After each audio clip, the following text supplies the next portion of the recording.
మీ బంగారం తాకట్టులో ఉందా? నెల నెల వడ్డీ కట్టలేకపోతున్నారా? ఆచారి గోల్డ్ 9030022345.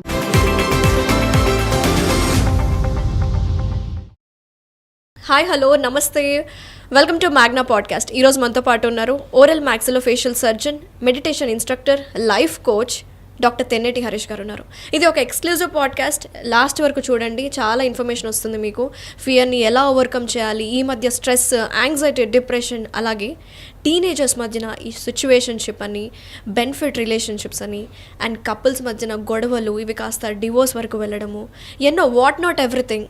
ఒక లైఫ్ మెంటల్ ఇల్నెస్లో వెళ్తుందంటే ఆ మెంటల్ ఇల్నెస్ నుంచి మనం ఎలా బయటపడాలి, కొన్ని టిప్స్, కొన్ని స్ట్రాటజీస్ తెలుసుకునే ప్రయత్నం చేద్దాం. మరి స్టార్ట్ చేద్దామా? హలో సార్, నమస్తే. నమస్తే. లైఫ్ ఒకటే ఉంది కాబట్టి దాన్ని ఫుల్ ఫ్లెడ్జ్గా బ్రతికేయాలి. ఫుల్ ఫ్లెడ్జ్గా. నెక్స్ట్ టైం మనం ఎక్కడ ఉంటామో ఎలా ఉంటామో తెలియదు కాబట్టి ఫుల్ ఫ్లెడ్జ్డ్గా ధర్మ మార్గంలో అన్నీ చేయాలి. చెయ్యగలిగింది ఏది చెయ్యలేకుండా ఉండి చచ్చిపోయామనిపించకూడదు. ఓకే. సో చేయగలిగిన అన్నీ చేయాలి. పొద్దున్న రన్నింగ్ చేస్తే బాగా అనిపిస్తుందంటే వెళ్ళాలి, యోగా చేయాలనిపిస్తే చేయాలి, సాధన చేయాలనిపిస్తే చేయాలి. ఒక పక్కన కూర్చొని మెడిటేషన్ చేసి కళ్ళు మూస్తే టక్ మనం వెళ్ళిపోవాలి మెడిటేషన్లోకి. సో ఐ ఫీల్ చెయ్యాల్సినవి ఏది ఒక మనిషి కెపాసిటీలో వదిలేయకూడదు. ఓకే. ఏదో పోయిందని ఆగిపోకూడదు, ఏదో లాస్ అయిపోయిందని వదిలేయకూడదు, చెయ్యాలి. అది రిజల్ట్ గురించి ఆలోచిస్తూ భయపడి కూర్చోకుండా should do it, do something. నిన్నటి మించి ఈరోజు నేను ఎప్పుడు అనుకుంటుంటా, నా జీవితమే ఒక పుస్తకములా రాసుకుంటే నిన్న ఏం చేశాను అంటే ఇట్లా బ్లాంక్ పేజ్ కొట్టేయకూడదు.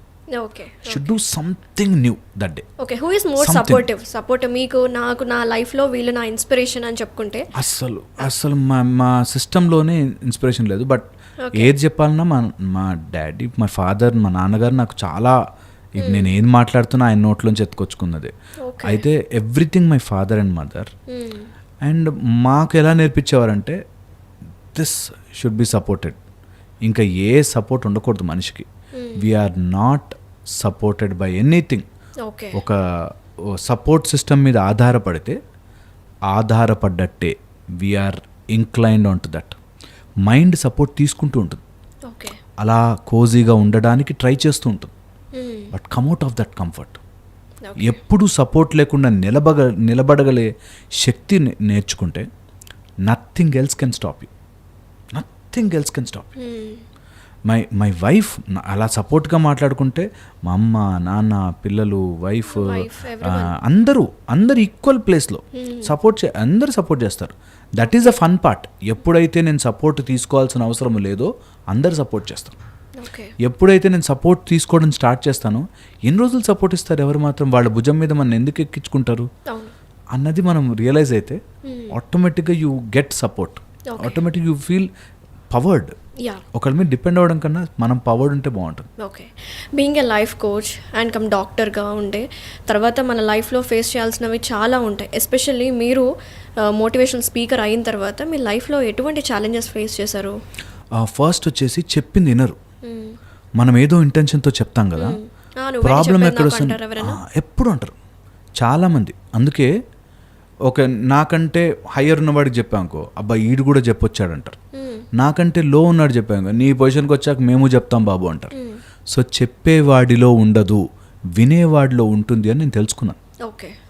అందుకే మేము వేద సహస్రపాత్ మెడిటేషన్ నేర్పించినప్పుడు యూ బికమ్ అర్జున అంటాం.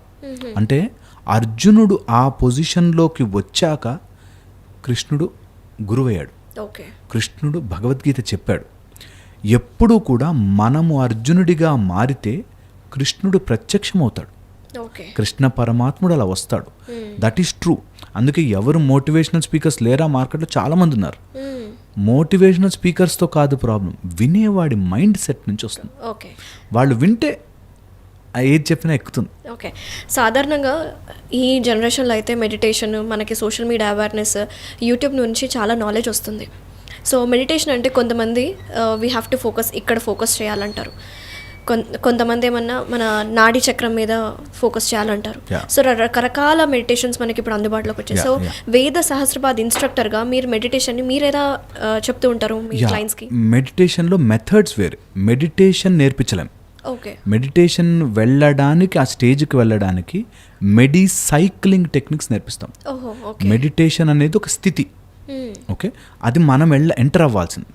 ఓకే, కానీ ఆ వెళ్ళడానికి కావాల్సిన టెక్నిక్స్లో ఇది ఒక టైప్ ఆఫ్ వేద సహస్రపాత్ మెడిటేషన్ అనేది భైరవ కల్ప నుంచి తీసుకున్న ఒక మంచి టెక్నిక్. వేర్ కృష్ణుడు అర్జునుడికి ఎలా అర్జునుడిగా మారితే ఎలా శ్రీకృష్ణ పరమాత్ముడు ప్రత్యక్షమవుతాడు, అలాగా మనం ఆ మోడ్లోకి వెళితే ఆటోమేటిక్గా యూనివర్స్, ఆటోమేటిక్గా మెడిటేషన్ మనకు సెట్ అవుతుంది అన్నది కాన్సెప్ట్. Everything will connect. నిద్ర ఎవరు మనం బెడ్ సరి చేసుకుని పడుకుని మంచిగా ఒక ట్యూన్లోకి వెళ్ళగా నిద్ర వస్తుంది, మెడిటేషన్ వస్తుంది. మీరు ఎప్పుడు కనెక్ట్ అయ్యారు మెడిటేషన్లో? నేను చిన్నప్పుడే, నాకు బై పేరెంట్స్ నుంచి చాలా చిన్న ఏజ్ నుంచి స్టార్ట్ అయిపోయింది. నేను స్కూల్ డేస్ నుంచే, నేను 6th క్లాస్ నుంచి అయ్యప్ప దీక్ష 26 yearsగా శబరిమల యాత్ర చేస్తాను ఎవ్రీ ఇయర్. అలా వెళుతూనే మేము కేరళలో సూర్య ఉపాసనలు, సూర్య మార్గం ద్వారానే మేము ప్రయాణం చేసాం. సో సూర్య ఉపాసన మార్గంలో ఉన్నప్పుడు చాలా మెడిటేషన్స్, ఆ యంత్రములు, మంత్రములు, తంత్రములు ఇవి నేర్చుకుని దాని ద్వారా they is lot of science to it. ఇది ఒక రోజులో సినిమాలో చూపించినట్టు మాయమంత్రాలు కాదు. They is lot of mechanism. ఎవరికి వాడు కష్టపడి తెలుసుకోందే కానీ చెబితే రాదు అని ఫిక్స్డ్ తెలుసు మాకు క్లియర్గా. దట్ నేను ఎంత ఎక్స్ప్లెయిన్ చేసినా అర్థం కాదు, ఎందుకంటే ఇట్స్ అన్ ఎక్స్పీరియన్షియల్ లెర్నింగ్. మనం ఎక్స్పీరియన్స్ అయితేనే తెలుస్తుంది. సో అలాగా నేను ఈ ఫీల్డ్లోకి చిన్నప్పటి నుంచి మెడిటేషన్స్ చేస్తూ వచ్చాము. సాధన అయితే ఉంది, సాధనే ఉంది, బ్యూటిఫుల్ సాధనలు. అసలు నేను చెప్పే సాధనలు మీరు వింటే యూ విల్ బి షాక్డ్. ఇట్లాంటి సాధనలు ఉంటాయా, అవి నిజమా అన్నట్టుగా ఉంటాయి. బ్యూటిఫుల్ సాధనలు. ఫర్ ఎగ్జాంపుల్ సూర్యోపాసనలో తీసుకుంటే మేము ఇప్పుడు విశ్వవ్యచ కిరణ సాధన చేస్తాం. విశ్వవ్యచ కిరణ ఇస్ సూర్యుడి కిరణముల యొక్క పేర్లలో విశ్వవ్యచ అనే ఒక కిరణం. ఆ విశ్వవ్యచ కిరణము ఇట్స్ ఆల్ పర్వేడింగ్, ప్రతి చోట ఉంటుంది. అండ్ మన మూలాధార చక్రం నుంచి రేడియేట్ అవుతూ వస్తుంది. అలాంటి కిరణాన్ని మనం మెడిటేషన్ ద్వారా activate it. How do you activate it? నీకు నిద్ర రావాలని ఎలా అయితే పడుకున్నామో, ఒకవేళ అర్జెంటుగా వాష్రూమ్ వచ్చి ఇప్పుడు వాష్రూమ్లో కూర్చున్నాక మనం ఏం చెప్తే వాష్రూమ్లోకి మనము యూరిన్ పోయగలమో, అలాగా లిటరల్లీ మీకు చెప్తున్నాను, మన మైండ్ కమాండ్ వల్ల అవన్నీ యాక్టివేట్ అవుతాయి. You will not believe, literally ఇవి జరుగుతాయి. సో అందుకని మన మైండ్ ద్వారా కొన్ని సెంటర్స్ యాక్టివేట్ అవుతాయి. ఆ యాక్టివేషన్కి మన మైండ్నే మనం వాడుకోవాలి. ఆ వాడుకోవాలంటే మన మైండ్ని మనం మెడిటేషన్ జోన్లోకి తీసుకెళ్ళాలి అన్నది కాన్సెప్ట్. దీనివల్ల రెక్కలు వస్తాయి, ఎగిరిపోతాం కదా. నేను చెప్పినట్టు సింపుల్ సిల్లీ ఎగ్జాంపుల్సే. నిద్రపోవడము, యూరిన్కి వెళ్ళడము, లేకపోతే ఆకలి వేయడము, లేకపోతే నీళ్లు తాగితే ఇక్కడ మింగడము, ఎంత సింపుల్ ప్రాసెస్ ఉంటుందో మెడిటేషన్ అంత సింపుల్గా వెళ్ళిపోతుంది. అది ఆ సిస్టంలోకి రావాలి. ఇది ఎంత ఈజీగా మన బాడీలోకి ఎక్కితే అంత బాగుంటుంది. అందుకే ఎర్లీ స్టేజ్ అంటాం, స్టార్ట్ ఎర్లీ. లేకపోతే మార్కెట్లో ఉన్న కన్ఫ్యూజన్స్కి ఇలా చేయాలేమో అలా చేయాలేమో అని కన్ఫ్యూజ్ అయిపోతుంది.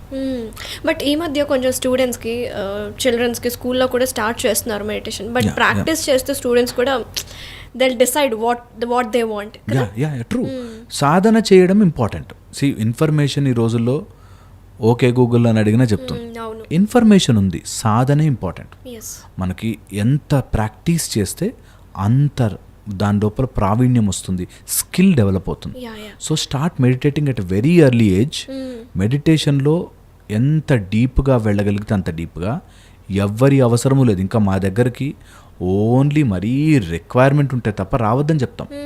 యూ డెవలప్ ఫ్రమ్ ఇన్సైడ్, ఆటోమేటిక్గా వస్తుంది, ఆటోమేటిక్ సెట్ అవుతుంది. Very nice.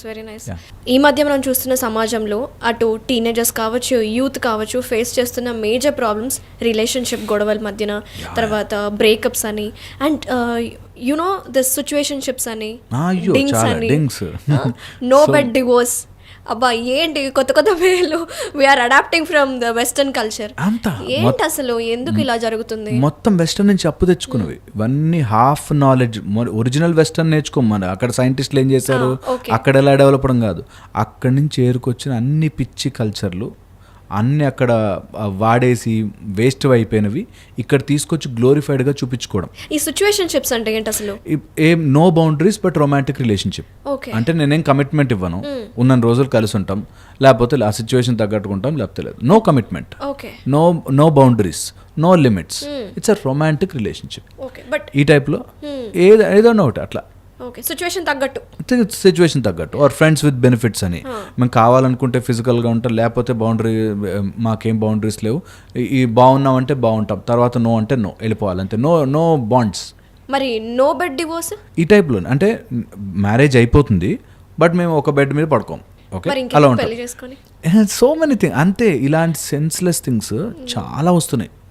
Live in relationships లాంటివి కానీ, లేకపోతే మాకు రెస్పాన్సిబిలిటీ లేనివి, ఎంజాయ్ చేయాలి అనే మైండ్ సెట్లో ఉన్నవి మేము పెట్టుకుంటాం. సో మీకేంటి నష్టం ఇప్పుడు అలా పెట్టుకుంటే అంటే ట్రూ, వాళ్ళకి మనం ఆన్సర్ చేయలేం. బట్ ఇవి లాంగ్ రన్లో where are you going as a person అన్నది మీకు అర్థం కాదు. ఓకే, సో ఈ ప్రాబ్లమ్ తెలియక మన యూత్ అక్కడి నుంచి ఏదైనా వస్తుంది అంటే వాళ్ళని వాడుకోవడానికి మార్కెట్ చేసుకునే వాళ్ళు ఉంటారు అన్న పాయింట్ అర్థం చేసుకోరు. ఒక పేరెంట్స్ వచ్చారు ఈ మధ్యలోనే, అమ్మాయి మాతో సరిగ్గా బిహేవ్ చేయట్లేదండి. సరే లోపల కౌన్సిలింగ్కి పిలిచిన లోపల 21 మేబీ 18, 19, 20, 21 ఇందులో ఉంటుంది. అయితే ఎందుకు మాట్లాడలేండి, చిన్నప్పుడు నాకు మా ఫాదరు నేను కావాల్సినప్పుడు నాకు ఫంక్షన్స్కి వాటికి లేడు, ఆయన he was some officer out side in ప్లేస్లో ట్రాన్స్ఫర్స్లో పోస్ట్ అవుతుంటారు. సో అందుకని వీళ్ళని ఒక చోటు ఉంచి చదువుకి వాటికి ఇబ్బంది కాకూడదని ఉంచితే మా ఫాదర్ నాకు కావాల్సినప్పుడు లేడు అని నేను ట్రామాకి గురయ్యాను. అందుకని ఇప్పుడు నేను వాళ్ళని పనిష్ చేస్తున్నాను.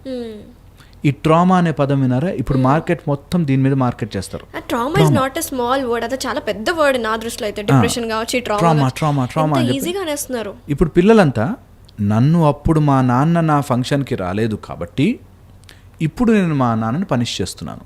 ఓకే, బికాస్ నేను ఎంత ఎమోషనల్గా ఎంత బాధపడ్డాను తెలుసా అండి అన్నట్టు చేస్తారు. సరే బాధపడ్డావు, ఎస్ కమ్ బ్యాక్, సారీ చెప్పేశాడు, వారు కలిసి ఉన్నారు, ఇప్పుడు హ్యాపీగా ఎంజాయ్ చేయి. నేను అప్పుడు బాధపడ్డప్పుడు నా తోడుగా ఎవరున్నారు? ఈ టైప్లో they somehow created mental illness అనేది క్రియేట్ చేసుకుంటూ ఉంటారు. సో అండ్ దీనికి తగ్గట్టుగా మనకి ఇప్పుడు మొత్తం సోషల్ మీడియాలో వాటిలో కూడా ఇలాంటి ఇన్ఫర్మేషన్ ఉంది అవైలబుల్గా. సో ట్రామా అని గూగుల్ చేయగానే అదే వస్తుంది. ఇప్పుడు మా దగ్గర కూడా వస్తారు, ఏదైనా వచ్చింది అంటే డైరెక్ట్ క్యాన్సరే డయాగ్నోస్, ఇంకేముండదు మధ్యలో. నాకు క్యాన్సర్ వచ్చేసిందంటారా, నాకు క్యాన్సర్ వచ్చిందంటారా అన్నట్టుగా. సో అలా టెన్షన్ పడే వాళ్ళు ఎక్కువ ఉంటారు కాబట్టి ఇలాంటివి చూసేది ఎక్కువైపోతుంది. So should be very careful in using this terminologies. ఇవి చాలా చాలా కేర్ఫుల్గా వాడాలి. ఇది వన్. నెక్స్ట్ వచ్చేసి ఎప్పుడైనా ఇట్లాంటివి ఏదైనా జరిగితే మనకు ఫ్యామిలీ ఉండేది విచ్ విల్ సిట్ టాక్. నాకు మా నాన్న పెద్ద, మా నాన్న చెప్పింది నేను వింటాను, నా మంచి కోసమే చెప్తాడు అనేవి పోయాయి. అందువల్ల ఎవరికి వాడు నా ఫ్రీడమ్, నా డెసిషన్, నా life, my rules, my life my rules, ఈ టైప్లో సమ్ అన్ని చేస్తున్నారు.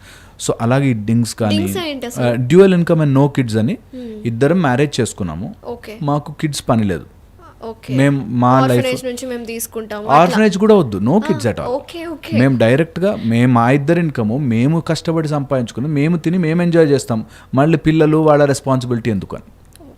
Everything is about freedom, everything about their financial security, their freedom, వాళ్ళ జీవితం వాళ్ళు. నా లైఫ్ నే బ్రతికేయాలి, నా ఇష్టం. కొన్ని రోజులు గొడవ అయితే వాళ్ళిద్దరు కూడా సెపరేట్ అయిపోయి మేము మా ఫ్రీడమ్తో బతికేద్దామని చెప్పి ఇండివిజువలైజ్ అయిపోతున్న రోజులు. ఇలాంటి కేసెస్ మీ దగ్గరకు వచ్చాయా? మస్తు మంది వచ్చారు, ఒక్కళ్ళిద్దరు కాదు, చాలా మంది. ఎట్లా సక్సెస్ లోకి మారుస్తూ ఉంటారు? చాలా కష్టం తెలుసా, they are very stubborn on there. And psychiatric problem ఉంటే నేను మా టీంకి రిఫర్ చేస్తాను. వేరే సైకాట్రిక్ డాక్టర్ దగ్గరికి వెళ్ళేవాళ్ళు, లేకపోతే ఇలాంటి దాంట్లో ఉండి డిప్రెషన్, మూడ్ స్వింగ్స్, అది డిజార్డర్గా మారిపోయి ఇనీషియల్ స్టేజ్లో ఉంది అంటే మనం ఏదైనా 4 మాటలు చెప్పి కన్విన్స్ చేయొచ్చు. But they are brain washed by western half knowledge సిస్టమ్తో బ్రెయిన్ వాష్ అయిపోయి ఉండి, అవును కిడ్స్ లేకపోతే నాకేం ప్రాబ్లం ఏంటి, ప్రాబ్లం ఏంటి అన్నది ఉండదు. బట్ ఎందుకు ఏంటి అంటే they have a strong reason for their life. Okay, ఇది ఇద్దరు ఎవరైనా అంత మెంటల్లీ స్ట్రాంగ్ ఉన్న వాళ్ళైతే ఓకే, వాళ్ళు స్ట్రాంగ్ ఉన్నారు, ఒక యోగిలాగా బ్రతుకుతారు, వాళ్ళకు ఒక పర్పస్ ఉంది, జీవితాన్ని లేదా సాధించాలనుంది, ఓకే వేరే స్టోరీ. ఇవి చూసి ఇప్పుడు ఆల్రెడీ ఇంట్లో ఉన్న వాళ్ళు బాధపడడం స్టార్ట్ చేస్తారు. ఆల్రెడీ మ్యారేజ్ అయిన వాళ్ళు మాకు కిడ్స్ వద్ద అవసరం లేదు, నాకు ఎందుకు, నేను కిడ్స్ ఉంటే మనకు ప్రాబ్లం కదా, ఎంజాయ్ చేయలేం కదా. పోనీ నిజంగా ఉన్నప్పుడు ఎంజాయ్ చేశారా, ఉండదు, గొడవ పడుతుంటారు. సో పాయింట్ ఇస్ అక్కడి నుంచి తెచ్చుకుని హాఫ్ అర్థం చేసుకునే వాళ్ళతోనే సమస్య అంతా. అచ్చా, ఓకే. హాఫ్ అర్థం చేసుకుని హాఫ్గా దాన్ని ఇంప్లిమెంట్ చేస్తే problem. So whatever you are doing, learn it fully. Western నుంచి ఏదైనా గొప్పగా అనిపించింది, learn it fully, behave like them, be like them. వేరే అక్కడి నుంచి హాఫ్ నాలెడ్జ్ మోస్ట్ డేంజరస్. అక్కడి నుంచి సగం తెచ్చుకుంటారు, సగం అర్థం చేసుకుంటారు, సగం ఇంప్లిమెంట్ చేస్తారు. దానివల్ల మళ్ళీ పేరెంట్స్తో ప్రాబ్లము, మళ్ళీ అటు తిరిగి పేరెంట్స్ నుంచే డబ్బులు తీసుకోవాలి. సో ఇట్స్ ఏ సైకిల్ అనమాట. సో అందుకని ఇవన్నీ చాలా కష్టం. కమింగ్ టు ఈ రిలేషన్షిప్ ఛాలెంజెస్ గురించి మాట్లాడుకుంటే, ఇప్పటి వరకు మనము టీనేజర్స్ గురించి, యూత్ గురించి, situationship, benefits, friends with benefits కూడా ఒకటి మాట్లాడుకోవాలి. ట్రూ. ఇప్పుడు జస్ట్ ఫ్రెండ్సే కాదు, వాళ్ళు ఏమన్నా ఎంజాయ్ చేయాలనుకుంటే చేసేసుకుంటారు. తర్వాత బెనిఫిట్స్ అయిపోయాక ఆర్ ఆ ఫ్రెండ్షిప్ అక్కడితో ఉంటుంది, అంతే, అంతవరకే వాళ్ళది. దాని తర్వాత ఇంకా no more proceeding for marriage కానీ, లేకపోతే లీగల్గా వాళ్ళ ఒక బాండ్లోకి రావడం కానీ జరగదు. వీఆర్ ఫ్రెండ్స్, ఎప్పుడైనా బెనిఫిట్స్ కావాలంటే బెనిఫిట్స్, అంతే. ఓకే. అండ్ కొన్ని కమెంట్స్ మనం చూసాము లాస్ట్ టైం కూడా, కొన్ని వీడియోస్ చేసినప్పుడు మనము. సో హస్బెండ్ మాకు టైం ఇస్తలేరు, సో మేము ఏం చేయాలి? ఒక వైఫ్ హ్యాపీగా ఉండాలంటే హస్బెండ్ ఎంత టైం ఇవ్వాలంటారు? చాలా ఇంపార్టెంట్ తెలుసా, ఎంత టైం ఇవ్వాలి అన్నది there is no specification. But husband నిజంగా క్వాలిటీగా మాట్లాడుతున్నాడా లేదా, అండ్ నిజంగా హార్ట్ పెట్టాడా లేదా ఇస్ చాలా ఇంపార్టెంట్. ఇంత టైము అని రెస్ట్రిక్ట్ చేయలేం. ఎప్పుడైతే వీళ్ళు నాకు 1 hour టైం ఇస్తే బాగుంటుంది అన్నారో, నీకు 59 minutes ఇచ్చినా కూడా తక్కువే అనిపిస్తుంది. సో అలా టైం లిమిట్ పెట్టద్దు. 1. సెకండ్ వచ్చేసి, హస్బెండ్కి నిజంగా ఇట్స్ ఎ రెస్పాన్సిబిలిటీ దట్ ఒకసారి మ్యారేజ్ చేసుకుని అందులోకి వెళ్ళాక ఇట్ ఈస్ ఎ రెస్పాన్సిబిలిటీ. ఎంత ఇవ్వాలి, ఎంత మనం స్పెండ్ చేయాలి, ఎంత వాళ్ళని అర్థం చేసుకోవాలి, ఎంత అండర్స్టాండ్ చేసుకోవాలి అన్నది చాలా చాలా ఇంపార్టెంట్. సెకండ్. థర్డ్ వచ్చేసి, ఫోర్స్ఫుల్గా టైం గుంజుకోలేము. ఇది every wife should know, every husband should know. ఫోర్స్ఫుల్గా నాతో టైం స్పెండ్ చేయి అని చెప్పలేము. ఓకే. ఫోర్త్, క్లారిటీ ఉండాలి. అసలు ఏంటి టైం స్పెండ్ చేయాలి అనుకున్నాం, ఈరోజు ఫిక్స్ అయ్యాం, ఏం స్పెండ్ చేయాలి అనే క్లారిటీ ఉండదు చాలా మందికి. టైం ఉండాలి, టైం ఇవ్వాలి, ఏంటి అనేసరికి మాట్లాడుకునేసరికి గొడవ అయిపోతుంది, ఫైట్లోకి వెళ్ళిపోతారు. సో అందుకని అసలు ఏంటి టైం ఇవ్వడం అంటే ఏం చేయాలి, ఊరికే చూస్తూ కూర్చోవాలా, ఏదైనా మాట్లాడుతుంటే వినాలా, ఏంటి అన్నది ఆ టైంని కరెక్ట్గా అసార్ట్ చేయడం రావాలి. ఓకే. అండ్ ఇంతకుముందు ఎప్పుడు ఇట్లా లేవు, హస్బెండ్ టైం ఇవ్వాలనో లేకపోతే పక్కన కూర్చొని మాట్లాడాలనో. వాళ్ళు అలా ఉన్నారు అంటే తెలుసు మన కోసమే పరుగులు తీస్తున్నారు, it is my family which has to grow on అని చెప్పి అదొకటి. దాని తర్వాత ఇప్పుడు వచ్చేసిన ఇంకొక మెయిన్ ప్రాబ్లం ఫైనాన్షియల్. డబ్బు వచ్చేసాక నేను సంపాదిస్తున్నా, నువ్వు సంపాదిస్తున్నావు.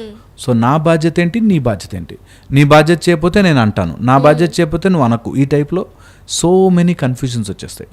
సో అందుకని ఒక రిలేషన్షిప్లో ఉన్నప్పుడు ఇద్దరి సైడ్ నుంచి కొన్ని అడ్జస్ట్మెంట్స్, ఇద్దరి సైడ్ నుంచి ఆ లవ్, ప్రేమ ఉంటే అన్నీ సెటిల్ అయిపోతాయి, ప్రేమ లేకపోతే అన్నీ లెక్కలే అవుతాయి.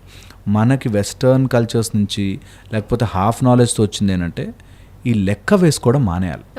ఓ రోజు ఉండకపోతే ఓ రోజు ఉంటుంది అని. అలాగే ఈ టైం లేకపోవడం వల్ల గ్యాప్ అనేది వచ్చేస్తుంది. అబ్సల్యూట్లీ. ఈ గ్యాప్ వల్ల కూడా నాకు టైం ఇవ్వట్లేదు అని చెప్పి దే ఆర్ ఇంకా సెపరేట్ అయిపోయి ఆ గొడవలు కాస్త ఇంకా ఎక్కువ అయిపోయి డివోర్స్ దాకా వెళ్తున్నారు. అందుకే నేను ఎప్పుడు అంటాను, వైఫ్ అండ్ హస్బెండ్ ఒక టీమ్. వాళ్ళిద్దరి మధ్యలో there should not be any cracks. ఒక్కసారి వాళ్ళిద్దరి మధ్యలోకి మనుషులు వచ్చినా, ఆలోచనలు వచ్చినా, విభేదాలు వచ్చినా, డబ్బు వచ్చినా సెపరేట్ అయిపోతారు. సో వైఫ్ అండ్ హస్బెండ్ మధ్యలోకి there should not be any crack. మనకి మ్యారేజ్ అయ్యాక వాళ్ళని కట్టేస్తే వాళ్ళ మధ్యలోంచి ఎవరిని వెళ్ళనివ్వరు కూడా. ఎందుకు అంటే third person emotion, thought, money ఏదొచ్చినా సెపరేట్ అయిపోతుంది. అందుకని రానివ్వద్దు. సో ఫస్ట్ అర్థం చేసుకోవాల్సిన వైఫ్ కానీ హస్బెండ్ కానీ దట్ ఇది 1 టీమ్, మేమిద్దరం ఒక టీంలో ఆడుతున్నాము అన్నది తెలుసుకోవాలి. ఎప్పుడైతే నువ్వు అంత చేస్తే నేను ఇంత చేస్తా, అంత చేస్తే ఇంత చేస్తా అనే టగ్ ఆఫ్ వార్ వచ్చేసిందో, యు ఆర్ సపరేటెడ్. ఎప్పటికైనా తెగిపోతుంది అది. సో అందుకని నెవర్ 1 టీమ్, ఒకళ్ళు ఒకలా ఆడతారు, వీఆర్ టుగెదర్ అనేది ఫస్ట్ గుర్తుపెట్టుకోవాలి. ఎక్స్పెక్టేషన్స్ బట్ అడుగుతారు, వైఫ్స్ అడుగుతారు, ఇంత ఉంటే బాగుంటుంది, మన ఫైనాన్షియల్ స్టేటస్ ఎంత ఉంటే బాగుంటుంది అంటారు. అంటే అక్కడ డబ్బు సంపాదించే క్రమంలో టైం అనేది తగ్గిపోతుంది. ఇక్కడ కొన్ని ఫ్యాక్టర్స్ చూసుకుంటే ఫ్రీడమ్ ఒకటి, ఎక్స్పెక్టేషన్స్ ఒకటి, థర్డ్ పర్సన్ ఇన్వాల్వ్మెంట్ అనేది ఎంతవరకు ఇంపాక్ట్ ఉంటుంది అంటారు? ఎలా బ్యాలెన్స్ చేసుకోవాలి? ఒక రిలేషన్షిప్లో చాలా చాలా ఇంపార్టెంట్.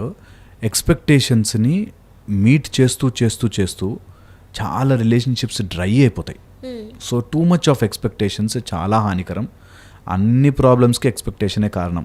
ఓకే, నేను 8కి వస్తాడు అనుకున్నాను, రాలేదు అనేసరికి ఒక ఎక్స్పెక్టేషన్ మీట్ కాలే. నేను అది చేద్దాం అనుకున్నాను, చేయలేదు. అలా అన్ని రకాలుగా ఫైనాన్షియల్గా, ఎమోషనల్గా యూ ఎక్స్పెక్ట్ సంథింగ్. ఆయన ఒకలా ఉండాలి, నేను హస్బెండ్ అంటే అలా ఊహించుకున్నాను, అది అవ్వలేదు. ఎక్స్పెక్టేషన్కి దొరికిపోయాం మనం. మనసు చేసే పని ఎక్స్పెక్టేషన్. సో చాలా చాలా సో ఇంపార్టెంట్. అప్పుడు వాళ్ళ ఎక్స్పెక్టేషన్స్ మీట్ అయినప్పుడు మనకి వచ్చేది ఫస్ట్ థింగ్ ఒకటి లో అయిపోవడము, డిప్రెషన్ ఇలాంటివి వస్తూ ఉంటాయి. So how to overcome this? First వచ్చేసి నువ్వు అసలు ఎక్స్పెక్టేషన్ని నువ్వు ఎవరో నిన్ను ఫుల్ఫిల్ చేయాలి అనే దాంట్లోకి వెళ్ళకూడదు అసలు. ఓకే, ఎందుకు ఎగ్జాంపుల్ చెప్తున్నాను. నాకు మా హస్బెండ్ ఎప్పుడు రెడ్ షర్ట్లో కనిపించాలి అని ఎక్స్పెక్ట్ చేశాను అనుకో. Expectation can be anything. నీకు సిల్లీ అనిపించవచ్చు, బట్ వాళ్ళ దృష్టిలో చాలా గొప్ప విషయం. పూజకి రెడ్ షర్ట్ వేసుకొస్తే ఎంత బాగుంటుందండి అన్నాడు అనుకో. ఇక ఎన్నిసార్లు వేసుకోవాలి, వాళ్ళు రెడ్ షర్ట్లో ఉండాలా లేదా నువ్వు ఎలా డిసైడ్ చేస్తావు? సో ఒకసారి గనక వాళ్ళు ఎక్స్పెక్ట్ చేశామంటే వాళ్ళని అలా బిహేవ్ చేస్తేనే నేను ఒప్పుకుంటాను అనే సెపరేషన్ తయారు చేసినట్టు. సో దానివల్ల you create lot of problem. So ఎంత మినిమల్ ఎక్స్పెక్టేషన్ పెట్టుకుంటే అంత సంతోషంగా ఉంటారు రిలేషన్షిప్లో. చాలా మినిమల్, తక్కువలో తక్కువ. కొన్ని బేసిక్స్ ఉంటాయి, అవి మాట్లాడుకుని తేల్చుకోవాలి. So talk properly. This I'm expecting this, చాలా చాలా ఇంపార్టెంట్. దిస్ ఐ వాంట్, ఇలా ఉంటే బాగుంటుంది, ఇలా ఉంటే నేను బాధపడతాను, ఇలా మనం ఇద్దరం కలిసి దీన్ని సాల్వ్ చేద్దామా, I will come one step, you come one step, అట్లాగా సాల్వ్ చేసుకోవడం ఒక. అంటే మాట్లాడే విధానంలో కూడా ఇక్కడ మ్యాటర్స్ అన్నమాట, హార్ష్గా కాకుండా. అబ్సల్యూట్లీ. అందుకని వి ఎప్పుడు ఐ అని కాకుండా వి అని డీల్ చేయాలి. One team. సో నాకు ఇలా నచ్చింది కంటే మనం ఇలా చేద్దామని టీంలో తీసుకొస్తే that works like magic. Try చేయండి ఎప్పుడైనా సరే. మనము అనే దానిలోకి తీసుకురావాలి. ఒకవేళ ఇంకా వినని వాళ్ళు ఉంటే how can we motivate them? True ఉంటారండి ఇలాంటి వాళ్ళు, మొండి వాళ్ళు ఉంటారు. రిలేషన్షిప్లో ఆ కంపాటబిలిటీ ఉండదు. ఓకే, కంపాటబిలిటీ ఉండదు. అలా గనక ఉంటే వాళ్ళకి థెరపీస్, వాళ్ళకి కౌన్సిలింగ్స్, వాళ్ళని స్లోగా ఒక మెథడ్లోకి తీసుకురావడం దట్స్ హార్డ్ జర్నీ. బట్ చెయ్యొచ్చు మెల్లగా తీసుకొచ్చి వాళ్ళు చేసి. వీటన్నిటికీ కూడా కొన్ని ప్లానెటరీ పొజిషన్స్ వల్ల వాళ్ళు అలా బిహేవ్ చేస్తుంటారు. కొంత రాహుదశ, కుజుడు వీక్ ఉండడము, ఇలా ఏదైనా ప్లానెటరీ డిఫరెంట్ దశాస్ ఉంటాయి. మ్యారేజ్లో ప్రాబ్లమ్స్ వస్తున్నాయంటే వాటి ఏదైనా ఇష్యూస్ ఉంటాయి. సో వాటికి సంబంధించిన స్లోగా సాధనలు కానీ ఉపాసనలు కానీ చేస్తే మెల్లగా దాని నుంచి మనం బయటపడచ్చు. ఇది ఒక ఆస్పెక్ట్. అండ్ నెక్స్ట్ వచ్చేసి ఎప్పుడైనా సరే మనం ఇలాంటి రిలేషన్షిప్స్లో మాట్లాడుకున్నప్పుడు ఇతరుల ఒపీనియన్స్, ఇతరుల ఇంటర్ఫియరెన్సెస్, ఇవి చాలా చాలా డేంజరస్. వాళ్ళ ఎక్స్పెక్టేషన్లు కూడా భరిస్తూ పోవాలంటే రిలేషన్షిప్ టఫ్ అయిపోతుంది. అండ్ టఫ్ పీపుల్ ఉంటారు కూడా. నిజంగా ఒక మూర్ఖపు మొగుడు, ఒక చాలా చాదస్తపు భార్య ఆర్ చాదస్తపు మొగుడు, మూర్ఖం, ఇలా ఉండి గొడవలు పడేవాళ్ళు టఫ్ పీపుల్ టు ట్యాకిల్.